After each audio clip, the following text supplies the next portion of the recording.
My first night shift as a security guard should have been boring, and at first it was.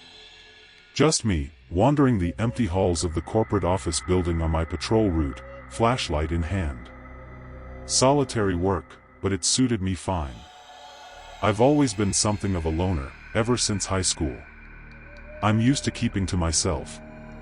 The graveyard shift was so quiet that when I first heard the scraping sound echoing from down the hallway, it made me jump. I shook my head and kept walking. Late at night, sounds can play tricks on you. But I heard it again, a faint but distinct metallic scraping noise. I swept my flashlight beam around but couldn't place the source. "Working the late shift can mess with your mind if you let it," said a voice behind me. I turned to see an older man pushing a janitor's cart loaded with cleaning supplies. His name tag read Frank. "Hearing things already, rookie?" Frank chuckled. "Don't worry, you'll get used to the strange sounds this old building makes at night." I smiled politely. Frank seemed friendly enough, but I wasn't about to confide in a stranger about anything unusual I might experience on my shift. No need to make the seasoned janitor think I was jumping at shadows on my first week. But as the nights wore on, the unusual activity only increased. I would find chairs overturned in previously tidy meeting rooms. Scraps of paper and bits of shattered glass littered certain hallways and doorways, as if blown about by a sudden whirlwind indoors. Strange flickering shadows followed me down empty corridors when I knew no one was there. At first I suspected pranksters, intruders, anything rational that my security guard mind could latch onto. But over the weeks of working 40-hour weeks through the long nights, the eerie events kept increasing steadily. My attempts to discuss it with the day guards were met with indifference or condescending smiles. None of them had experienced anything out of the ordinary. I finally had to consider the possibility that something sinister haunted this office complex at night. But I still needed concrete proof before anyone would believe me. That's when I decided to set up hidden cameras to capture evidence when things went bump in the darkened halls. If I could just record the strange activity, then I'd be able to show I wasn't hallucinating or just seeing things. It took a few days to get the cameras installed in the main hotspots. Each morning I collected the memory cards, eager to review the footage. For several nights, nothing but empty hallways and passive infrared triggered recordings.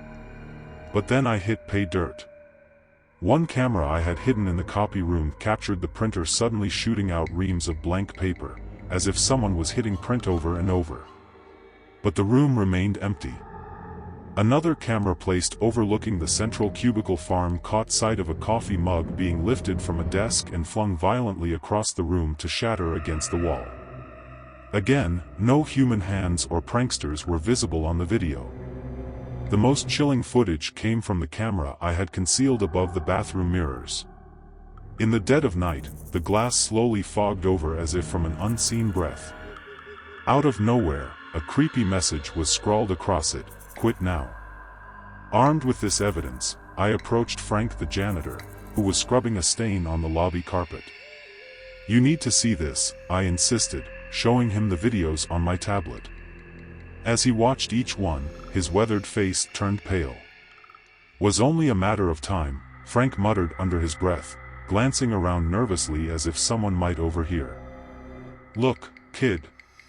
I've worked here 35 years, grave shift most of that. Seen some weird stuff from time to time. But what's on these tapes, this is different. Dangerous. You need to get out while you still can." I stared at him, more confused than before. "What are you talking about? What's causing this? If you know something." Frank shook his head. "Better you don't know. Just trust me. Forget this damn job and don't come back. Get as far from this place as possible." He shuffled off with his cart before I could question him further. I wasn't about to just abandon the site when things were clearly escalating into something malevolent. If I could capture more evidence, perhaps an exorcism or cleansing was needed to remove whatever evil presence resided here at night. Over the next week, more warnings appeared, etched onto bathroom stalls or carved into walls. "Leave now and never return," one message read.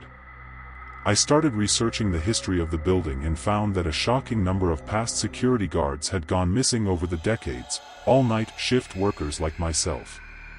Something evil seemed to be lurking after dark, preying upon those keeping watch alone.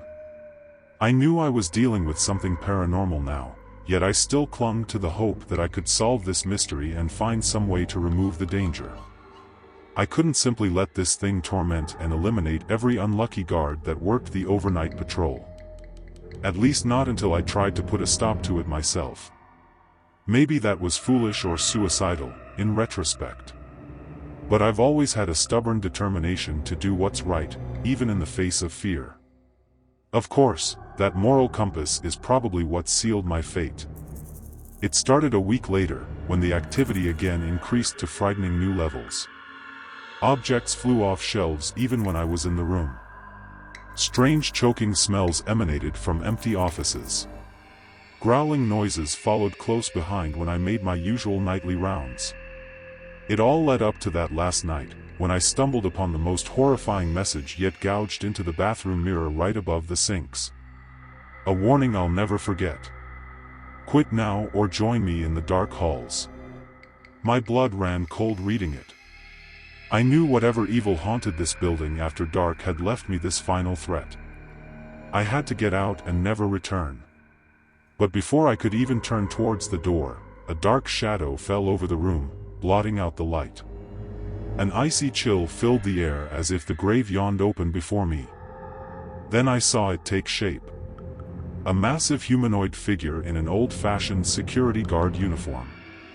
Heavy boots, peaked cap, badge, even a translucent nightstick at its side. But where its face should have been was only inky darkness. Twin pinpoints of red glared from sunken sockets that should have held eyes. The shadow thing lurched towards me faster than I could react. A spectral claw gripped my throat, lifting me off the floor effortlessly as it had surely done to unsuspecting guards before me over the years, guards whose souls it had stolen, trapping them in this cursed place for all eternity. I struggled uselessly, cries silenced by the icy grip crushing my windpipe. The last sensations I can recall were the fetid stench surrounding the entity and its bizarre, inhuman laughter. A deep, spiteful chuckle at the thought of claiming yet another hapless victim to keep it company in the empty halls forevermore. After that, only oblivion as the thing dragged me down into the depths of the building, through unknown corridors and rooms hidden from mortal eyes. Rooms that only the dead may glimpse as they join the Watcher in the dark who will never release his captive prey. So now you see why I warn each new guard to give up this post immediately. It is only a matter of time before the darkness comes for you, just as it came for me so long ago. I only hope you heed my warning before it's too late. Flee while you can. Or else prepare for an eternity of dread in these twisting halls with the thing that lives below. The thing that even now is watching, and waiting, for its newest companion. Let my fate be a lesson to you all.